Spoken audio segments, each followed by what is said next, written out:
Трагите од крв и ден по грозоморното убиство и самоубиство го означуваат местото на љубовната трагедија. 25-годишната Елена Дујовска денеска беше погребана во нејзиното родно Делчево, а телото на нејзиниот убиец и поранешно момче, 26-годишниот Игор Бучковски, било подигнато од судска медицина утрово и ќе биде погребано најверојатно утре. Елена живеела 4 години во зградава позади мене.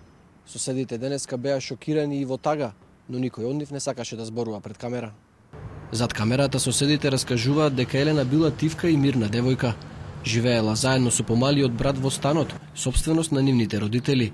Татко им бил архитект во Гранит, како и повеќето станари во новата зграда на Миле Попјорданов. Архитект требало да биде и Елена. Деновиве ја подготвувала дипломската работа на градежниот факултет. Со Игор била во врска околу 2 години, но соседите не паметат дека имало некоја поголема расправија меѓу двајцата. Тој живеел во скопската населба Ѓорче Петров и работел во една од спортските облажувалници.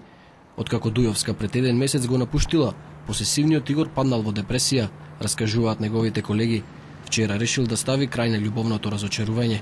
Елена не ја спасило ни тоа што продавницата во која отишла да купи лепи млеко е само на 20 метри од влезот на зградата. Игор ја довлечкал позади зградата, речиси под нејзиниот стан, и по расправијата која траела 10 минути, ја застрелал.